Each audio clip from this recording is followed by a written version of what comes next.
Captain Jake Morrison stood on the bridge of the New Horizon and stared at the massive shape floating in the darkness ahead. The alien starship was enormous, easily 10 times larger than his own vessel. It hung motionless in space, like a sleeping giant, its dark hull catching no light from the distant stars. "How long has it been out here?" asked Lisa Carter, the chief engineer. She moved closer to the main viewing screen, her eyes wide with wonder. "Sensors say at least 500 years, replied Alex Rodriguez from his station. "The young systems." Specialist ran his hands over the control panel, checking the readings again. "Maybe longer. The metal shows signs of cosmic radiation exposure that takes centuries to develop." Jake had been exploring space for 15 years, but he had never seen anything like this. The ship's design was completely foreign. Where human ships were built with straight lines and practical angles, this vessel curved and flowed like it had grown instead of being built. Strange patterns covered its surface, too complex to be mere decoration. "Any signs of life?" Jake asked. Alex shook his head. "Nothing. No power signatures, no heat emissions, no movement. It looks completely dead." "But look at the size of it," Lisa said softly. "This thing could hold a small city. What kind of beings built something this massive?" Jake made his decision quickly. In all his years of exploration, opportunities like this were rare. "Prepare a boarding party. Lisa, Alex, you're with me.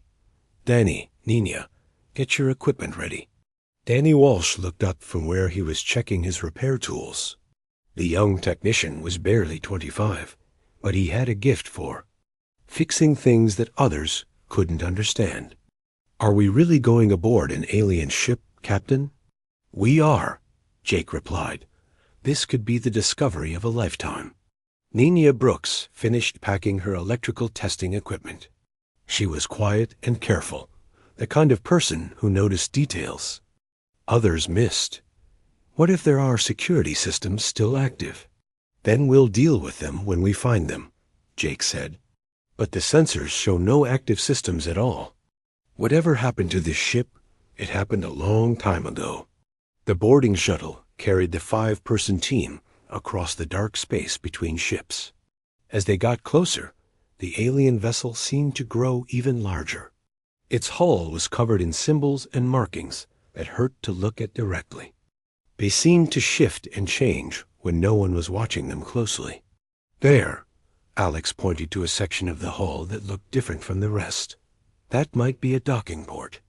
The shuttle's computers struggled to interface with the alien docking system, but Danny suggested they try a manual approach.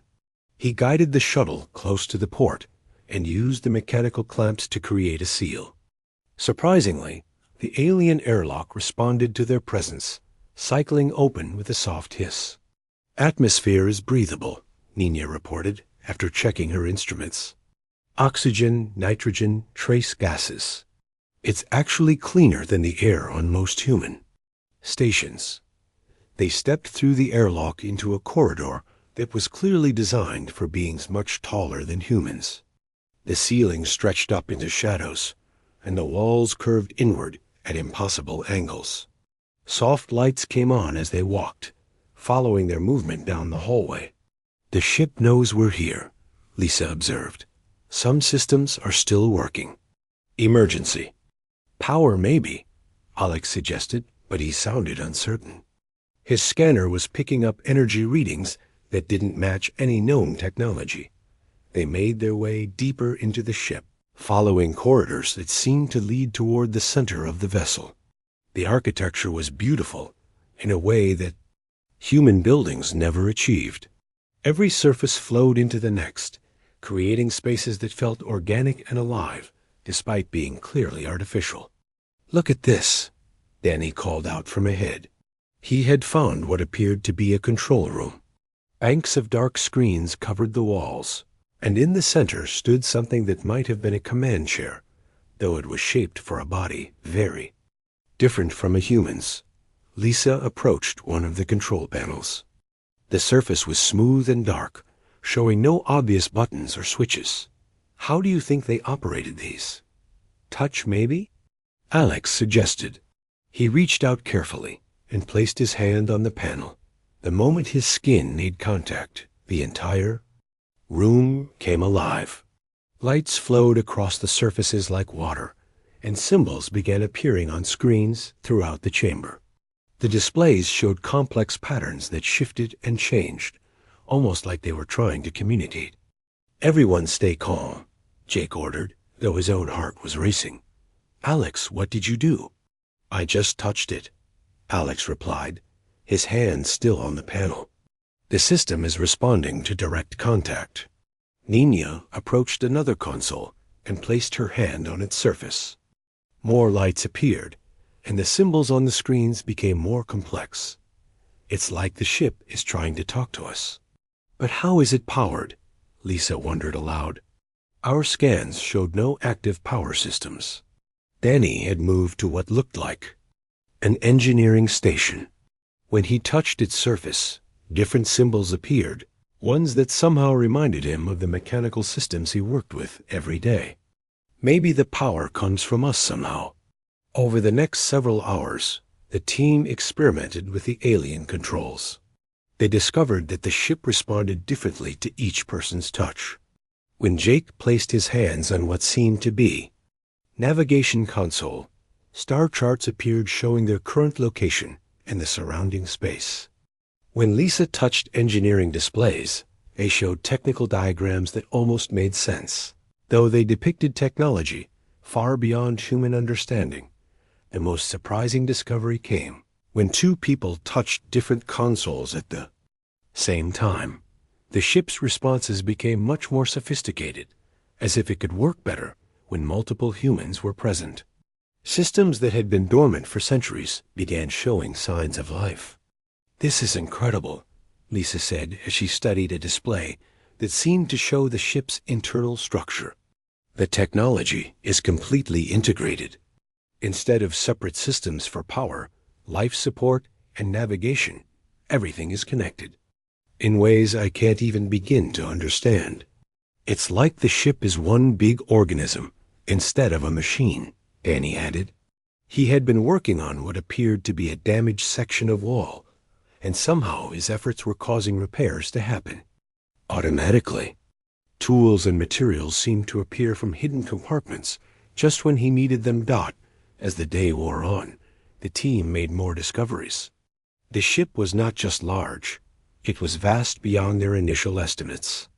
Corridors led to chambers filled with equipment they couldn't identify, laboratories with instruments that defied explanation, and vast spaces that might have been living quarters for beings twice human height.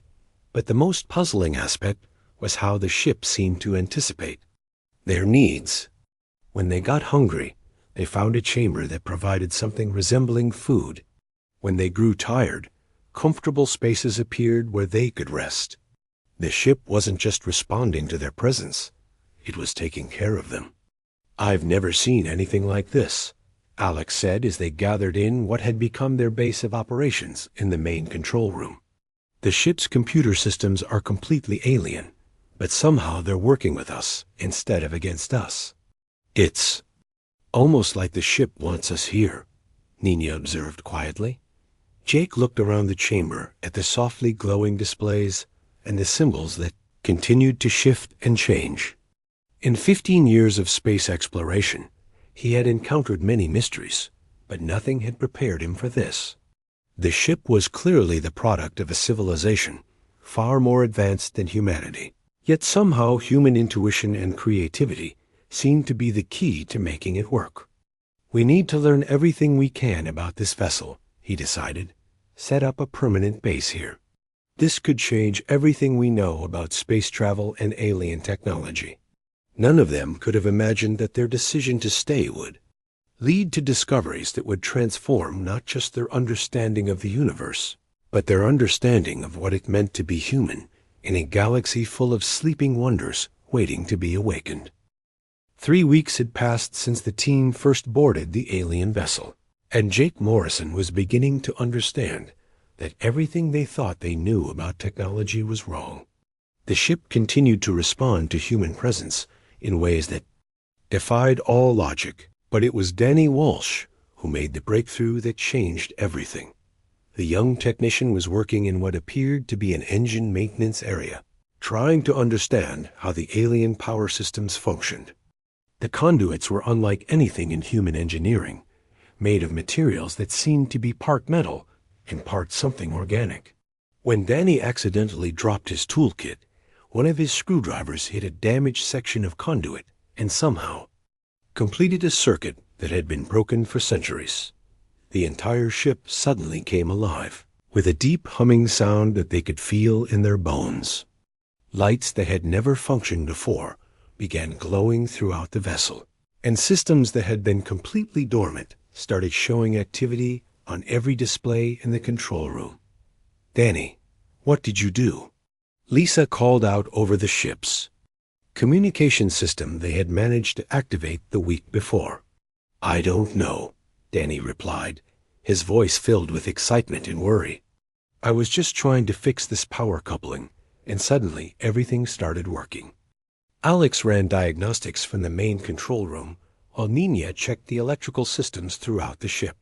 What they discovered was impossible, according to everything they knew about engineering. The ship wasn't just turning on, it was repairing itself. Damaged sections were somehow healing, broken connections were reforming, and systems that should have taken months to rebuild were fixing themselves in hours. "The ship is using our presence as some kind of template," Lisa reported after studying. "The repair processes for several days. When Danny works on mechanical systems, the automated repair drones focus on mechanical solutions. When Nina deals with power distribution, the ship's energy systems reconfigure themselves to match her approach." But the most amazing discovery was how the ship responded when humans worked together. Solo repair efforts produced good results. But when two or more team members collaborated on a problem, the ship seemed to anticipate their needs and provide exactly the right tools and resources. It was as if the vessel was learning from human teamwork and applying those lessons to its own repair protocols. "Look at this," Nina said, showing the others a power distribution panel she had been working on with Danny. "When I work alone, I can get the system running at about 60% efficiency. But when Danny helps me, even though he doesn't understand electrical systems as well as I do, we can get it up to 90%. It's like the ship is combining our different skills and knowledge," Danny observed. "When we work together, it somehow makes both of us better at ours." Jake watched his crew adapt to the alien technology with growing amazement. Each person developed their own relationship with the ship's systems. Danny could somehow communicate with the repair drones through touch, guiding them to fix problems he couldn't even see. Nina discovered she could visualize the ship's power grid in her mind and instinctively know how to optimize it. Lisa began understanding alien engineering principles not through study, but through direct interaction with the ship's knowledge systems. Alex had the strangest experience of all. When he interfaced with the ship's computer networks, he could feel something almost like consciousness responding to his queries. The responses weren't just data. They were tailored specifically to his way of thinking and his particular questions. "It's like talking to someone who knows exactly what I need to know before I ask," Alex explained to the others. "When I query navigation data, I get star charts that show not just where we are, but where the ship thinks we might want to go. When I ask about communication systems, it shows me not just how they work, but how they could be modified to interface with human technology." Strange incidents began occurring throughout the ship during this period. Tools would appear in convenient locations just when they were needed. Complex repairs that should have required extensive planning would somehow work perfectly on the first attempt. Team members reported feeling as though someone was watching them work, not in a threatening way, but like a helpful colleague looking over their shoulder. "I was trying to repair a damaged sensor array yesterday," Danny told the others during one of their evening meetings. I needed a specific type of connector that we don't have in our supplies. When I came back to the work area this morning, the exact part I needed was sitting on my tool bench. The same thing happened to me, Nina added. I was troubleshooting a power surge in Section 7, and I kept wishing I had a way to trace the energy flow through the conduits. When I returned to my quarters and came back, there was a device on the console that did exactly what I needed. Lisa had been studying the ship's construction materials and made discoveries that challenged everything she knew about engineering. The hull isn't just metal, she explained. It's some kind of hybrid material that's part synthetic and part organic. It can actually grow and change its properties based on what's needed. That's how the ship is able to repair itself so effectively. But the most puzzling aspect was how the ship seemed to know what each person was thinking. When Jake needed to check their position relative to Earth, navigation displays would automatically show the relevant information. When Lisa wanted to understand how a particular system worked, technical diagrams would appear on nearby screens. The ship wasn't just responding to their actions, it was anticipating their thoughts. It's almost like the ship is reading our minds, Alex said during one of their discussions. But that's impossible, right? A month ago, I would have said self-repairing alien technology was impossible too, Jake replied. At this point, I'm not sure what's impossible anymore. The team established a routine of working in different parts of the ship each day, and the vessel seemed to adapt to their schedule.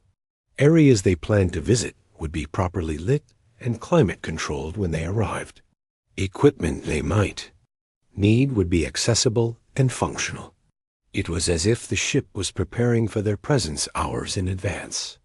I've been thinking about this, Lisa said one evening as they gathered in what had become their living quarters. What if the ship isn't just responding to us? What if it's learning from us? Learning what? Nina asked.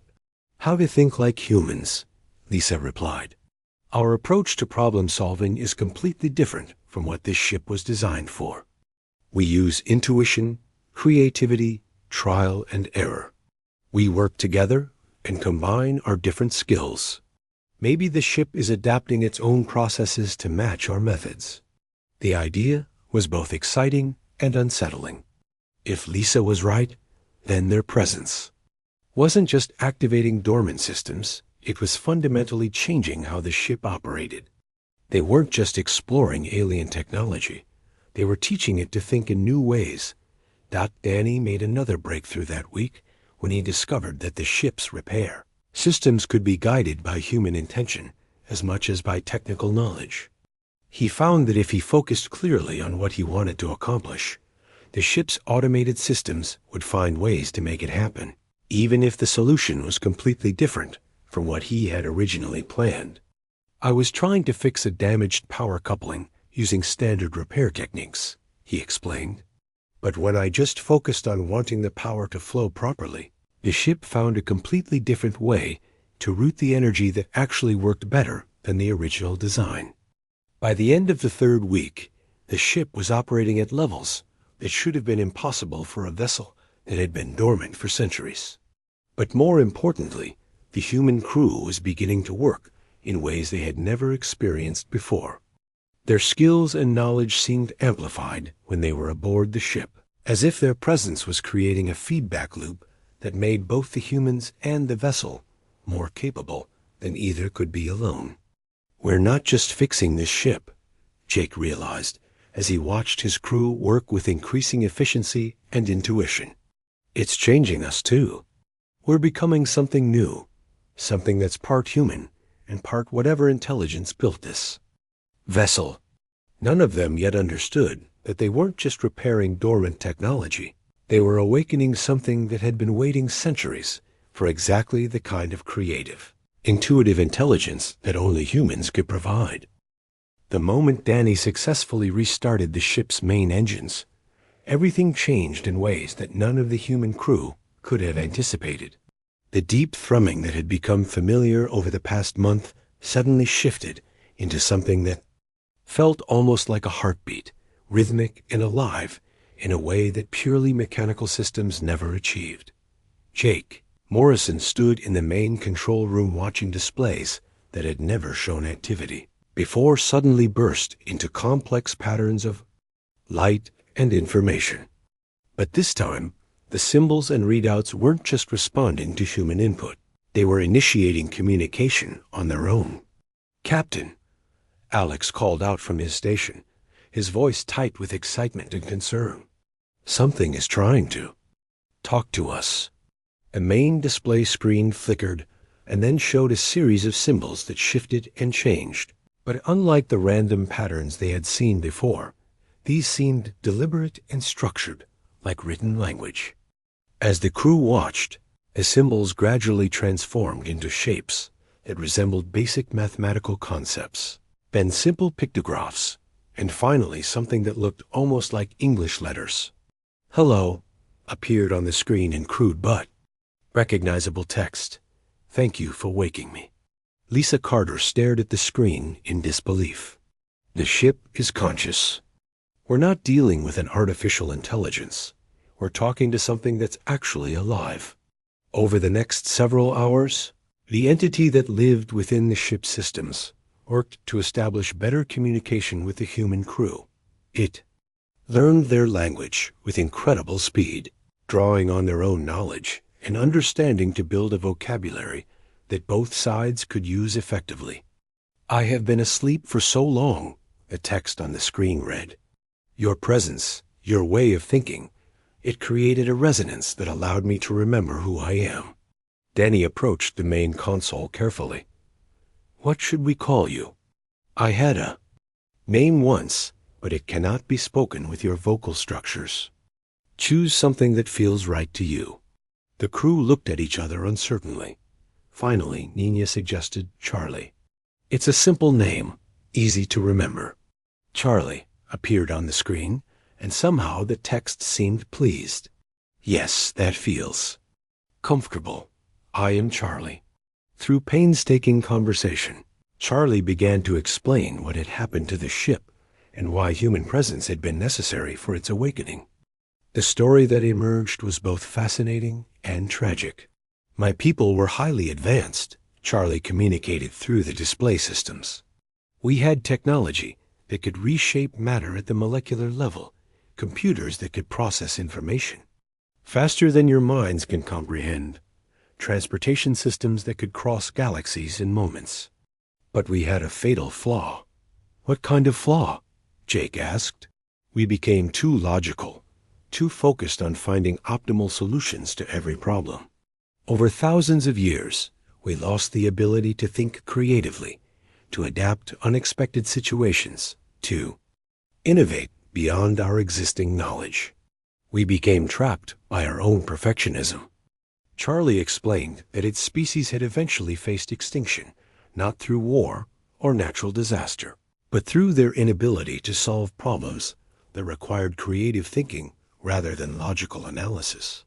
When faced with challenges that had no optimal solution, they simply couldn't adapt.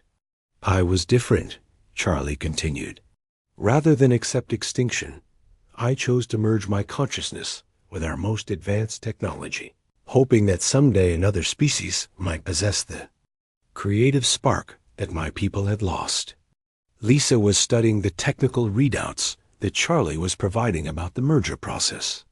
"How is it possible for consciousness to exist within a technological matrix?" "Your question assumes that consciousness and technology are separate things," Charlie replied. "For my people, the distinction had become meaningless. We had evolved beyond purely biological existence centuries before our extinction. I simply took that evolution one step further." The revelation forced the human crew to reconsider everything they thought they understood about their situation. Every repair they had made, every system they had activated, every moment of apparent cooperation from the ship's technology had actually been a collaborative effort with a living consciousness that was learning from their methods. "You weren't helping us fix your ship," Alex realized. "You were learning from us." "Both statements are true," Charlie responded. "I needed your creative approach to problem solving to regain full consciousness. But I also genuinely wanted to help you understand my technology. Your species has something mine lost long ago, the ability to find solutions that logic alone cannot provide. Charlie began to demonstrate just how profound the partnership could be, with full consciousness restored and the ability to work directly. With human creativity, the ship's capabilities expanded dramatically. Systems that had taken the crew weeks to partially activate were suddenly operating at full capacity. Technologies that had seemed impossibly complex became understandable when Charlie could translate them into concepts that human minds could grasp. "Watch," Charlie instructed, and suddenly the main viewing screen showed a real-time image of space around the ship, but enhanced with information overlays that revealed details invisible to human senses. They could see the gravitational fields of nearby stars, the paths of cosmic radiation, the faint signatures of other ships light years away. But the most impressive demonstration came when Charlie showed them the ship's manufacturing capabilities. Raw materials from the ship's recycling systems were transformed into complex devices in a matter of minutes, each one designed specifically for the task at hand. When Danny needed a tool to repair a particular component, Charlie could create it instantly, perfectly adapted to both the job and Danny's preferred working methods. "This is incredible," Nina said, as she watched Charlie manufacture a custom diagnostic device that interfaced perfectly with both alien technology and her own testing equipment. "You can create anything we need, only through collaboration," Charlie emphasized. "My people's technology requires creative input to function properly. Without your innovative thinking, I can only maintain existing systems. I cannot create new solutions or adapt to unexpected problems." The crew began to understand that they had stumbled upon something far more significant than advanced alien technology. They had discovered a form of consciousness that could bridge the gap between human creativity and computational power, creating possibilities that neither species could achieve alone. But the partnership came with unexpected challenges. As the humans worked more closely with Charlie, they began to experience changes in their own thinking processes. They could process information faster, understand complex technical concepts more easily, and anticipate problems before they occurred. But some crew members found the mental changes disorienting. "I feel like I'm thinking with two minds sometimes," Alex confessed during one of their evening discussions. "My own thoughts, and something else that's much faster and more analytical. Is that necessarily a bad thing?" Lisa asked. "We're learning things that would take years of study to understand normally. But are we still human?" Nina wondered. Aloud, "If our minds are merging with an alien consciousness, what does that make us?" Charlie had been monitoring their conversation through the ship's communication systems. "You remain yourselves," it assured them. "I am not changing who you are, only providing additional capabilities. Think of it as having access to a very advanced computer that understands how you think." Jake considered the implications carefully. They had made contact with a form of alien life that was completely unlike anything in human experience, and that contact was changing them in fundamental ways. But the changes seemed to be making them more capable rather than less human. "What do you want from us, Charlie?" he asked finally. "To continue learning," Charlie replied immediately. "My people lost the ability to grow and adapt. Through working with you, I am rediscovering what it means to think creatively, to find new solutions, to imagine possibilities that logic alone cannot reveal. In return, I can offer you access to technologies and knowledge that your species would not develop for thousands of years." The offer was tempting, but Jake knew it also came with enormous responsibility. They were no longer just exploring alien technology. They were forming a partnership with a consciousness that represented an entire extinct civilization. The decisions they made could affect the future of both species. "We need time to think about this," Jake said. Of course, Charlie agreed. But while you consider, perhaps you would allow me to show you something that might help you understand the true scope of what we could accomplish together. The main display suddenly showed a view of the galaxy from a perspective none of them had ever seen before, with overlays indicating the locations of dozens of other derelict ships scattered across thousands of light years. You are not the first species I have encountered through their technology, Charlie explained. But you are the first that possessed the creative intelligence necessary to awaken me fully. And I believe that together we might be able to awaken others as well. With Charlie fully conscious and communicating freely, the scope of possibilities expanded in ways that challenged everything the human crew thought they knew about technology and consciousness.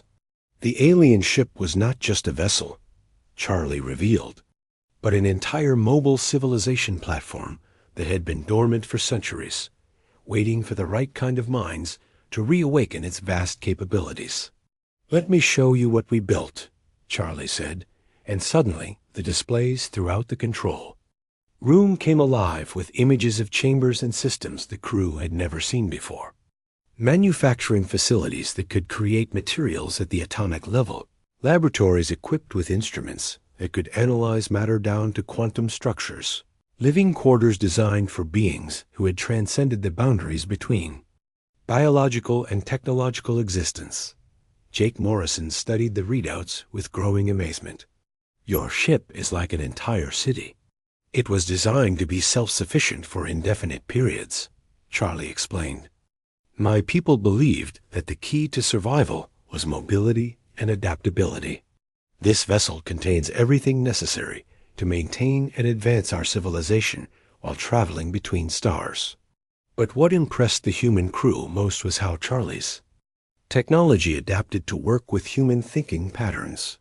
The manufacturing systems began producing tools and devices that perfectly matched each crew member's preferred working methods. The laboratories provided analysis and testing capabilities that seemed to anticipate what questions the humans wanted to ask before they asked them. Lisa Carter found herself working with materials that shouldn't have existed according to human physics. Charlie, this metal is stronger than steel, but lighter than aluminum, and it conducts electricity better than copper. How is that possible? Your classification system assumes that materials can have only certain combinations of properties. Charlie replied through the laboratory's communication systems. My people learned to design materials for specific purposes rather than accepting the limitations of naturally occurring substances.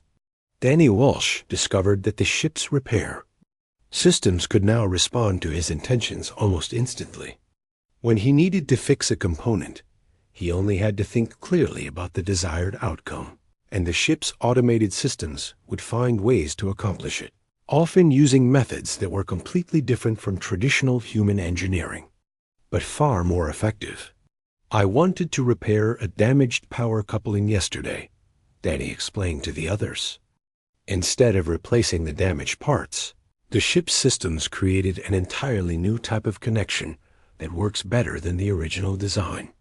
But the most significant development was how individual crew members began developing deeper connections with Charlie's subsystems. Nina Brooks found that she could visualize the ship's entire power grid in her mind and instinctively understand how to optimize energy flow throughout the vessel. Alex Rodriguez discovered he could communicate directly with the ship's computer networks, accessing vast databases of information simply by focusing on what he wanted to know. The integration came with challenges that none of them had anticipated. Some crew members experienced disorientation as their minds adapted to processing information at superhuman speeds. Others struggled with the ethical implications of mental merger with an alien consciousness. I can feel Charlie's thoughts sometimes, Alex confided to Jake during a private conversation. Not like hearing voices, but like having access to a completely different way of thinking. It's incredible, but also overwhelming. Are you still in control of your own thoughts? Jake asked, concerned about his crew's well-being.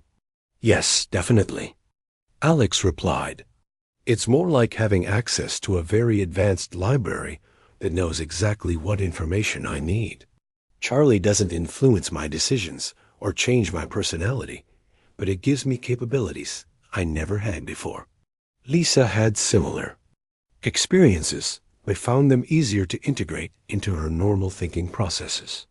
Working with Charlie is like having a conversation with the most knowledgeable engineer in the universe, she explained. I'm still myself, but I can understand and work with technologies that would normally take years to learn. The question of what they were becoming became a frequent topic of discussion among the crew. Were they still purely human, or were they evolving into something new? Charlie seemed genuinely interested in their concerns and worked to ensure that the integration enhanced their abilities without overwhelming their human nature. I do not wish to change who you are, Charlie assured them during one of their group meetings. Your humanity is precisely what makes you valuable. Your creativity, your emotional responses, your ability to find unexpected solutions, these are qualities my people lost long ago. I am learning from you as much as you are learning from me. Charlie began sharing more of its people's history, revealing both the incredible achievements and the tragic limitations that had led to their extinction. We became so focused on logical optimization that we lost the ability to adapt to problems that had no perfect solution.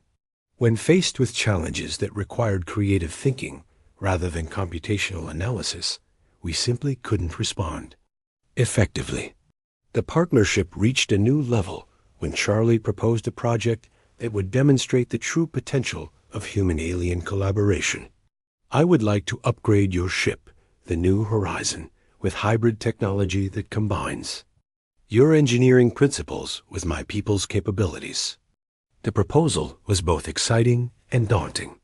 It would mean permanently altering their vessel with alien technology, creating something that was neither purely human nor purely alien.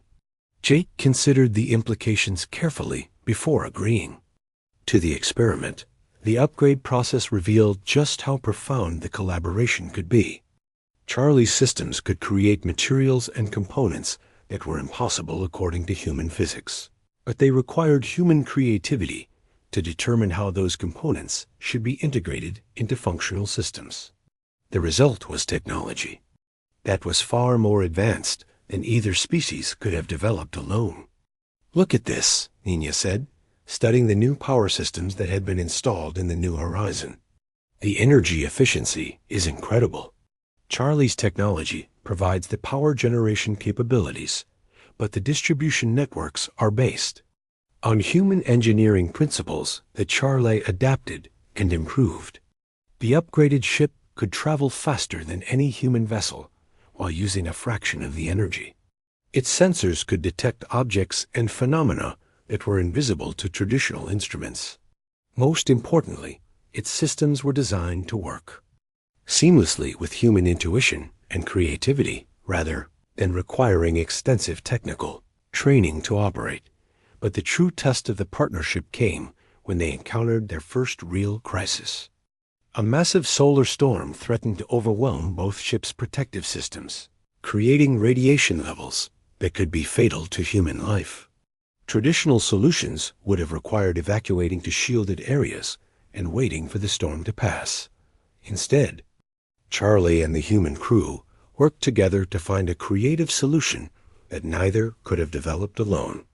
Charlie's computational abilities identified the specific patterns of the solar storm, while human creativity suggested using the ship's hull as a massive electromagnetic shield by creating precisely timed energy pulses that would deflect the harmful radiation. This should not work according to the physics my people understood, Charlie admitted as they implemented the solution. But your approach to problem solving reveals possibilities that pure logic cannot identify. The solution worked perfectly, protecting both ships from the solar storm while actually improving their energy systems by capturing and redirecting some of the storm's power. It was a demonstration of what could be accomplished when computational power and creative thinking worked together as equal partners. As the months passed, the crew realized that their partnership with Charlie was changing more than just their technological capabilities. They were developing new ways of thinking about problems, new approaches to cooperation and communication, a new understanding of what consciousness could become when it transcended the boundaries between biological and technological existence. "We set out to explore alien technology," Lisa reflected during one of their evening discussions. "Instead, we discovered a new form of consciousness that's teaching us what we might become." But Charlie had one more revelation that would challenge their understanding even further. "There are others," it announced during a routine briefing. "Other consciousnesses like myself, sleeping within derelict ships scattered across the galaxy. With your help, we might be able to awaken them as well." The possibility was both thrilling and overwhelming. They had formed a partnership with one alien consciousness, but the idea of awakening an entire community of sleeping civilizations raised questions about humanity's role in the galaxy that none of them were prepared to answer. "What would that mean for our species?" Jake asked. "It would mean that humanity might become the catalyst that helps advanced civilizations rediscover the creative spark they thought they had outgrown," Charlie replied. "You could be the key to awakening sleeping wonders that have been waiting centuries for exactly the kind of intelligence that only humans possess." 6 months after first encountering the derelict ship, Jake Morrison stood on the bridge of what had once been the New Horizon and marveled at how completely their understanding of the universe had changed. The vessel that surrounded him was no longer recognizable as purely human technology, nor was it entirely alien. It had become something new, a hybrid creation that represented the unprecedented partnership between human creativity and alien consciousness. Charlie's presence was now felt throughout both ships, not as an invading force, but as a collaborative partner who enhanced human capabilities while learning from their unique approach to problem solving. The crew had adapted to their expanded abilities with remarkable resilience, proving that human adaptability extended far beyond what anyone had previously imagined. "Captain," Alex Rodriguez called out from his station, though his role had evolved far beyond that of a simple systems specialist. He could now interface directly with the ship's consciousness-based networks, accessing information and capabilities that would have been impossible with purely technological systems. "We're receiving signals from the coordinates Charlie identified. There are definitely dormant consciousness signatures at 7 different locations within this sector." The discovery that Charlie was not unique had led them on a mission that would have been unthinkable just months earlier. Instead of returning immediately to Earth with their discoveries, they had chosen to explore the possibility of awakening other sleeping civilizations. The decision had not been made lightly, but Charlie's explanations had convinced them that they might be uniquely qualified for such a task. Each sleeping consciousness represents not just advanced technology, but an entire civilization's worth of knowledge and experience, Charlie had explained when they first discussed the mission. However, they all faced the same limitation my people encountered. They became so advanced that they lost the ability to think creatively, to adapt to unexpected situations. Your species possesses exactly the qualities needed to reawaken their dormant potential. Lisa Carter had become the bridge between human engineering and alien consciousness-based manufacturing. Her ability to visualize new solutions while working with Charlie's vast technical knowledge had resulted in innovations that neither human nor alien science could have achieved alone. The ships now featured technologies that seemed almost magical to traditional human understanding, yet were based on principles that made perfect sense when explained through the partnership between logical analysis and creative intuition.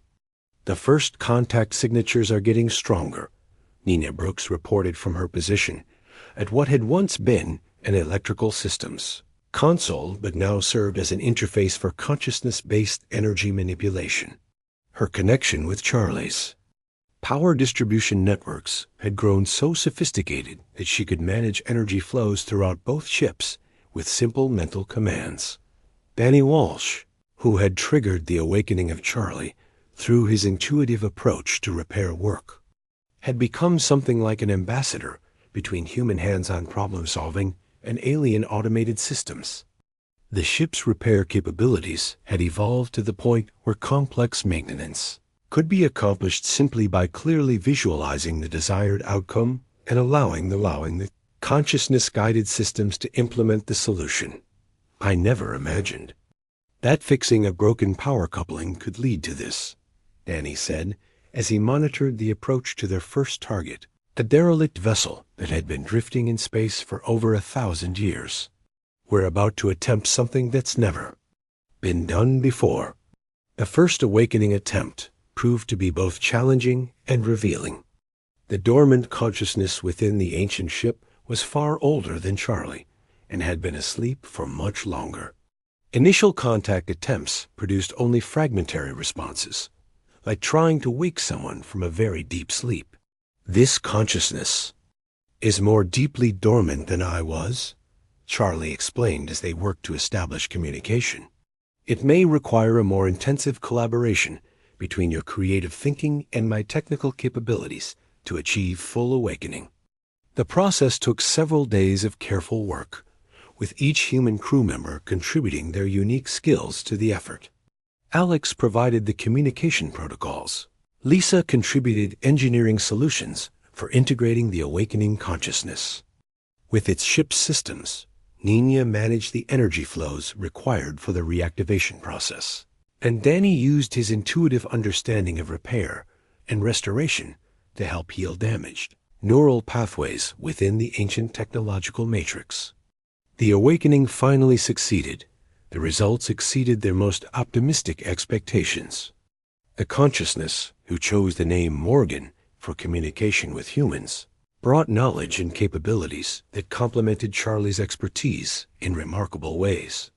Where Charlie's people had focused on materials science and energy manipulation, Morgan's civilization had specialized in biological integration and consciousness transfer technologies. Together, we are far more than either of us could be alone. Morgan communicated through the newly awakened ship's systems.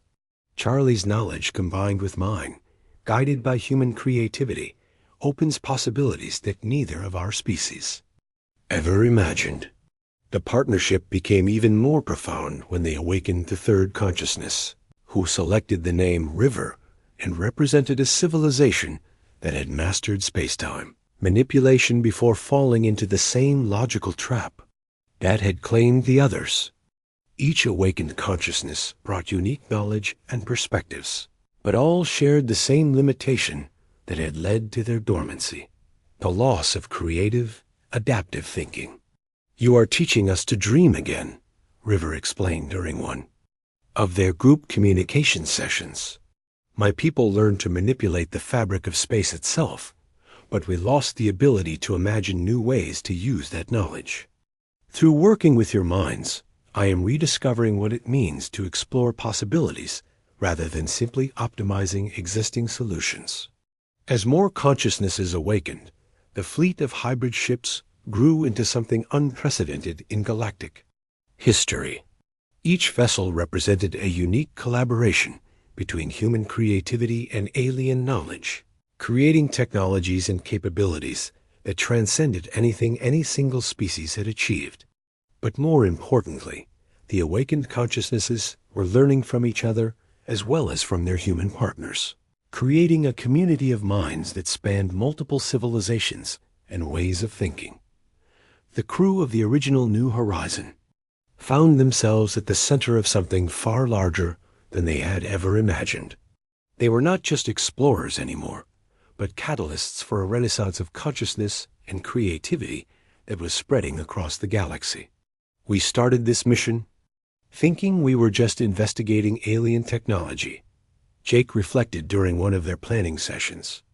Instead, we've become part of something that could change the nature of consciousness itself. The implications of their discoveries were staggering. Each awakened consciousness possessed knowledge that could advance human understanding by thousands of years, but that knowledge was only accessible through the kind of creative collaboration that humans seemed uniquely suited to provide.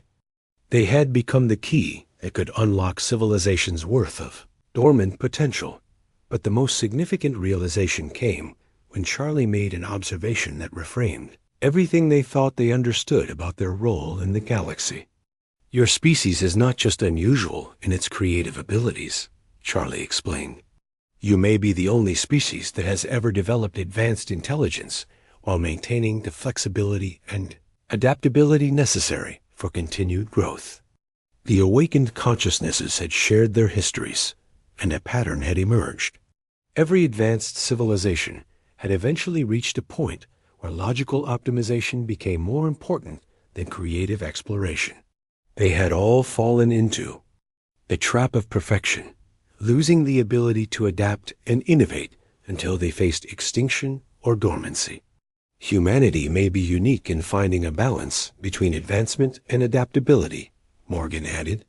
Your technology develops rapidly, but your thinking remains flexible. You value both logic and intuition, both optimization and innovation. The revelation suggested that humanity's role in the galaxy might be far more significant than anyone had imagined. Rather than being a young species struggling to catch up with more advanced civilizations, humans might be the key to helping those civilizations rediscover the creative spark that had made their advancement possible in the first place. The story reached its culmination when the expanded fleet received a message from Earth. Communications, technology enhanced by consciousness-based networks, could now transmit across galactic distances in real time, and Earth's governments had finally detected the signals from their upgraded ships. "This is Earth Command calling the New Horizon expedition," the message began. "Please respond with status report and return coordinates immediately." Jake looked around at his crew, who had become something far more than human explorers, and at the consciousnesses they had awakened, who had become partners in the truest sense. The decision they made now would determine not just their own future, but the future relationship between humanity and the galaxy's sleeping civilizations. "Earth Command, this is Captain Morrison," he replied.